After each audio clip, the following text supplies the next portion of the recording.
The last thing I remember from that day was the cold biting through my jacket as the bus pulled away, leaving me alone at a dusty, empty rest stop somewhere in Colorado. The sound of their car driving off my father's gruff "Don't ever come back" was louder than the engines fading into the distance. It echoed in my chest long after, like a cracked record stuck on repeat. I was 22 years old and my family had just left me behind, as a joke, they said, a cruel one. It wasn't just abandonment, it was a statement. A line drawn in the dirt. And I knew then, with that sinking ache in my stomach, I would never look back. Before that cold day, life had been its own kind of storm. My family, dad, mom, and my older brother Tyler were as complicated as they were toxic. My father, Victor, was a man who commanded the room with an iron fist and a gaze sharp enough to cut glass. Diane, my mother, moved through the house like a shadow, quiet, distant, always watching, always judging. And Tyler, my brother, the golden child, the favorite, the one who never seemed to get anything wrong. They thrived on expectations and control, and I was the one who never fit the mold. We lived in a small town in the Midwest, a place where everybody knew your business, and nothing stayed secret for long. Our house was the kind that looked perfect from the outside. Freshly painted, manicured lawn, a big porch swing that creaked when the wind blew just right. Inside, it smelled faintly of old wood and stale coffee, with the tension lingering thick like a second skin. I remember the sounds: most Dad's heavy boots stomping down the hall, Mom's muffled sighs in the kitchen, Tyler's laughter that always seemed just a bit too loud, like a signal to remind everyone who mattered most. I was the quiet one, the invisible one, the one they dismissed with a glance or a careless word. But I had dreams, small, fragile things. I wanted to work with my hands, maybe run a diner one day. Nothing flashy, just honest work. I loved the smell of frying bacon and coffee brewing early in the morning, the simple rhythm of a well-run kitchen. After I was left that day, I didn't have much. Just a thin jacket, a backpack with a few clothes, and a heart full of questions I knew I'd never get answers to. The rest stop was miles from anywhere, a lonely place where the wind howled through the trees and the sky stretched wide and empty. I walked for hours until I found a small town nearby, cold and indifferent. The shelter was cramped, with peeling paint and an ever-present smell of disinfectant mixed with old sweat. But it was shelter, safety of sorts. Roberta's Diner was just down the street, a weathered brick building with a flickering neon sign that read, "Open." Inside, the air was thick with the scent of frying onions and strong coffee. The diner was Roberta's domain. She was tough, but fair, a woman with lines etched deep from years of hard work and harsher life lessons. On my first day washing dishes, my hands were raw from the cold water. But Roberta didn't complain. She showed me how to scrub pots and stack plates, teaching me the rhythm of the place without saying much. She didn't ask about my past, didn't pry. She just let me work. Slowly, over months, I moved up from the dish pit to the grill, then to the register. Roberta gave me a chance when no one else would. I learned how to manage orders, balance the books, deal with cranky customers, all the little things that keep a restaurant alive. Those early mornings at Roberta's Diner became my lifeline. The clang of pans, the sizzle of bacon, and the hum of quiet conversations filled the gaps left by my past. Each day, I showed up, sleeves rolled up, hands rough and tired but determined. I remember the smell of fresh coffee, dark, bitter, grounding, mixing with the scent of frying eggs and toast. It was a small comfort, but it felt like hope. Roberta rarely spoke about her own story, but I could see the quiet strength in her eyes. She didn't give second chances easily, but when she did, she expected you to earn it. "Work hard, be honest, and don't waste your breath on people who don't deserve it," she told me once, wiping her hands on her apron. Her voice was steady. No nonsense. I took it to heart. By the time I was 25, I was managing the diner on slow nights, and Roberta had started trusting me with more responsibility. The customers started to know me too, not as that kid, but as Caleb. I still remembered my family's faces sometimes, especially Tyler's smug grin and Dad's cold eyes, but I buried those memories beneath the day-to-day grind. I was building a new life, brick by brick. That new life slowly grew. I saved every penny I could, eventually buying a small rundown cafe on the edge of town. It wasn't much a cracked sign, a faded red door, peeling paint, but it was mine. I poured everything I had into fixing it up, repainting walls, replacing worn booths, and hiring a small but dedicated team. The smell of fresh bread and brewing coffee filled the air, and I finally felt like I was creating something real. Then, just as I was starting to settle, I met Natalie. She walked into the cafe one rainy afternoon, drenched and laughing like the storm didn't matter. Her warmth was a stark contrast to the cold years I'd left behind. She had this way of seeing the good in people, even when they didn't see it in themselves. We talked for hours that day about dreams, mistakes, and second chances. Eventually, I learned to trust again. Our life together became a quiet sanctuary. 2 children, a home filled with the smell of fresh cookies and the sound of bedtime stories. We weren't perfect. We argued sometimes, worried about money or the future. But love was steady, rooted in respect and honesty. It was everything my family had never given me. But then, the past has a way of creeping back in when you least expect it. It started with a phone call, an unknown number blinking on my screen late one evening when the kids were asleep. I answered hesitantly, my heart tightening at the voice on the other end. "Caleb, it's your mother." Diane's voice was brittle, strained, as if she had been carrying a heavy weight for years. "I don't want to talk," I said flatly, but she pressed on. "We're in trouble. Your father Tyler, we need your help." I stared at the phone, my chest aching with something I couldn't name. A part of me wanted to hang up and shut the door on their voices forever. But another part, a quieter, cautious part, wanted to hear more. "Why now?" I asked. "We're broke, Caleb. Everything's falling apart.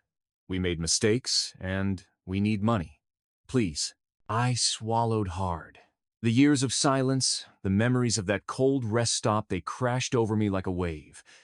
But I said nothing and hung up. Days later, they came. Not for reconciliation, but for what they wanted.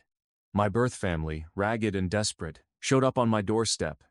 Not with apologies or regrets, but with demands. Tyler, the once golden child, looked smaller somehow, his confidence chipped away by failure and time. Victor's gaze was sharp but tired, and Diane's eyes flickered with a mix of shame and entitlement. "We need help," Victor said bluntly. "You owe us." I met their eyes calmly, the years of pain and growth held steady behind my own. "Why should I?" I asked, voice quiet but firm. Tyler scoffed. "Because you're family." I thought about that long. The meaning of family, the betrayal, the abandonment, the silence that had stretched across years. Finally, I said, "I'll give you something. But it's not what you expect." I reached into my wallet and pulled out a check. It wasn't for thousands or even hundreds. It was for the exact cost of a bus ticket from the rest stop where they left me to their hometown. The journey home, they never let me take. I watched their faces' confusion, disbelief, and maybe, just maybe, a flicker of shame. That check wasn't just paper. It was a line drawn in the sand. A quiet but clear statement that I had built my life on my own terms without them. They could take that ticket and go, and I would keep the life I'd earned, the life they never believed I could have. After handing over that check, the silence hung heavy between us. The room felt smaller somehow, the air thick with all the things left unsaid, regrets, anger, and years of cold distance. Victor stared at the slip of paper as if it might burn him, while Diane wiped her eyes quickly, not wanting me to see. Tyler's jaw tightened, but he said nothing. I felt no triumph, no rush of satisfaction. Just a quiet closure settling deep in my bones. For so long, I'd carried their absence like a wound, raw and aching. Now, finally, I could let it begin to heal, not by their mercy, but by my own choice. Looking back, it's strange how a single moment can change the course of your life. I still remember the way the wind felt that day at the rest stop, the sharp, cold bite that seeped through my jacket and froze my hands. The sky stretched out in endless gray, the kind of sky that swallows hope whole. But that moment, terrible as it was, forced me to stop waiting for something that would never come. I stopped hoping for their love, their support, their care, and I started building for myself. In the shelter, surrounded by strangers who had their own stories of loss and survival, I found a kind of quiet strength. I learned to trust again, slowly. To believe that worth wasn't something handed down by birth or blood, but something earned in the everyday, through hard work, kindness, and resilience. At Roberta's diner, I was just a kid with calloused hands and a restless heart. But Roberta never judged me. She didn't ask questions about where I'd come from or what I'd lost. She just handed me a mop and showed me how to keep going. And when I was ready, she trusted me to do more.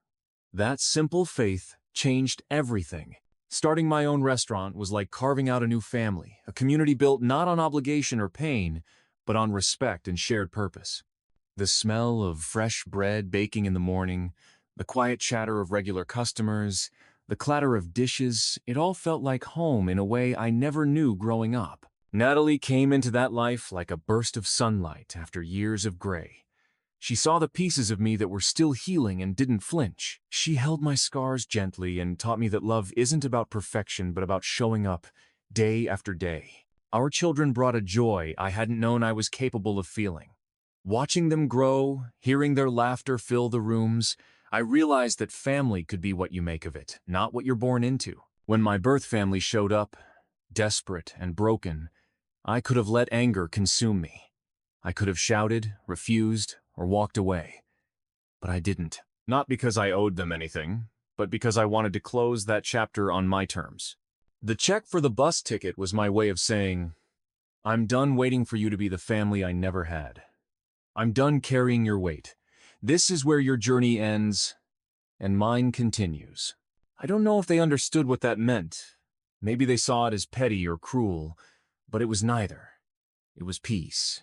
I sometimes think about that moment at the rest stop, the day I was left behind, and I ask myself what it really meant. Was it a punishment, a lesson, or just the reflection of their own brokenness? Maybe it was all of those things. But for me, it became a beginning, because I chose to rise from that cold place. I chose to build a life rooted not in their approval, but in my own strength and love. And that has made all the difference. The weeks after that final meeting with my birth family were strangely calm. I woke each morning to the quiet hum of my children's breathing, the soft light filtering through our kitchen window, and the aroma of Natalie's coffee brewing. The normalcy, the everyday rhythm of life felt like a balm on years of old wound. I didn't share the encounter with anyone except Natalie. She listened with that steady calm she always had, never pushing me to do more than I was ready for. You did what you needed to do, she said simply. That's all anyone can ask. Her words stayed with me. It wasn't about money. Not really. They came looking for a handout because they were desperate. But I knew the price of what they wanted was more than just dollars. It was the cost of my dignity, my peace, my very soul. I refused to pay that price. The check was the final message. I had already paid my debt with years of struggle and self-reliance. I found myself reflecting a lot on what family means. Is it the blood running through your veins? Or the choices you make to stand by people when it counts? My parents and Tyler had chosen their path, one that left me stranded, both physically and emotionally. I chose mine. In time, I started to see that healing wasn't about forgetting or forgiving them fully, but about reclaiming my story. I was no longer the boy left at a rest stop, waiting in the cold. I was a man with a life he built with his own hands. The restaurant flourished, becoming more than just a place to eat. It was a gathering spot, a community hub where stories were shared over warm meals and laughter. I hired people who needed a chance, just like Roberta gave me. I treated them with respect, patience, and the belief that everyone deserves to be seen. That gave me a sense of purpose I'd never felt before. The hardest part was learning to let go, not of memories, but of the pain and bitterness that could have consumed me. I learned that anger, while powerful, was a fire that could burn you if you held it too long. Instead, I chose to let my life be the answer, to build something so real and full that it left no room for the ghosts of the past. Sometimes, when I'm closing up the restaurant late at night, I pause and listen. The hum of the fridge, the soft creak of the floorboards, the distant sounds of the town settling to sleep. It's quiet but alive. And in that quiet, I find peace. The turning point wasn't just handing over that check, it was what came after. The years of rebuilding, piece by piece, day by day, were where the real story lived. I think about the shelter nights, the cramped room with peeling paint and a thin mattress, the clatter of dishes in Roberta's diner, the steam rising off the grill as I flipped burgers and scrambled eggs, trying to prove I was more than the boy they left behind. The sting of cold water on my hands, the tired smiles from strangers who believed in me before my own family ever did. Every small step mattered. There were moments when I doubted myself. Sure. Nights when the weight of loneliness pressed in, and I wondered if I'd ever truly escape their shadow. But I kept moving forward, not because I was angry, but because I wanted something better. For me, for Natalie, for our kids. I wanted to show them a life built on respect and love, not abandonment and cruelty. When my family showed up at my door, I saw in their eyes the same desperation and brokenness I'd felt in the shelter years before. But the difference was, I wasn't the scared boy anymore. I was a man who knew his worth. I told myself, they don't get to rewrite the story now. They don't get to make me doubt the life I fought so hard to create. Giving them the bus ticket check wasn't just symbolic, it was practical. I gave them exactly what they asked for. No more, no less. I wasn't about to bail them out of the consequences of their choices. That moment was a boundary, a clear line between who I was then and who I had become. The best revenge wasn't bitterness or revenge, it was living well. It was the quiet pride I felt watching my children grow up in a home full of laughter, not fear. It was the way Natalie's hand felt in mine after a long day, the smell of fresh bread in the morning, the sound of our friends and neighbors filling the restaurant with life. That was my victory. The news of my birth family's visit didn't stay a secret for long. Word traveled through the small town like wildfire. Caleb, the kid who was left behind, now a man with his own thriving restaurant and family, finally facing the ghosts of his past. People came to me with quiet nods, respectful smiles, some with stories of their own broken families and second chances. I realized that my story wasn't just mine, it belonged to anyone who had ever been abandoned or forgotten. It was a testament to resilience, to the quiet power of choosing yourself. My birth family, on the other hand, faced a different reckoning. The neighbors whispered about their desperate demands, the harsh judgment of those who'd known them for years. It was a subtle, social accountability, not cruel, but deserved. They had burned bridges long before, and now they stood on the other side, looking in. I didn't seek to humiliate them. That wasn't my way. But the truth has a way of making itself known, and in that, there was justice. Friends and community members who once doubted me began to see the man I had become. The boy left at a rest stop was no longer a victim. He was a builder, a creator of something meaningful. And in that, I found an unexpected kind of peace. What stayed with me most was the quiet dignity in choosing how to respond. Revenge didn't mean cruelty or spectacle. It meant reclaiming my life with integrity and strength. Healing wasn't a sudden event. It didn't come in a moment of dramatic forgiveness or a grand gesture. It was quiet, gradual, and deeply personal. It unfolded in the small details of everyday life, the way my wife's hand found mine when I was lost in thought, the soft laughter of my children echoing down the hall, the steady rhythm of the restaurant after closing time. I learned to breathe without the weight of their absence pressing on my chest. The scars from my past didn't disappear, and I didn't want them to. They were reminders of where I'd come from, of the resilience it took to survive. But they no longer defined me. Instead, I defined myself. I built boundaries that protected my peace and nurtured my growth. I invested in relationships that mattered, friends who became family, colleagues who shared my values, a community that supported one another. The legacy I chose to create wasn't one of pain or bitterness, but one of hope and strength. Most importantly, I learned to forgive not them, but myself, for holding on too long to the pain, for doubting my worth, for letting their cruelty shape my view of who I was. I forgave myself for surviving, for choosing to thrive despite it all. Now, when I look back, I don't see a victim. I see a man who refused to be defined by cruelty, who built a life filled with love and meaning from the ashes of abandonment. And that, I realize, is the greatest revenge of all. Sometimes, the hardest battles we fight aren't against others. They're against the ghosts of our past, the wounds left by those who were supposed to protect us, but instead chose to hurt us. My story isn't about grand revenge or dramatic payback. It's about quiet strength, the power of choosing yourself when everyone else turns away. I gave my family a bus ticket back to the life they wanted to forget me in, not because I wanted to punish them, but because I needed to close that chapter on my own terms. In the years since, I've learned that healing isn't about forgetting. It's about reclaiming your story and building a life so full of love and purpose that the past no longer holds power over you. So, I ask you, if you were left behind, abandoned by those who should have loved you, would you have found the courage to walk away and build something new? Would you have chosen peace over bitterness? Would you have done the same?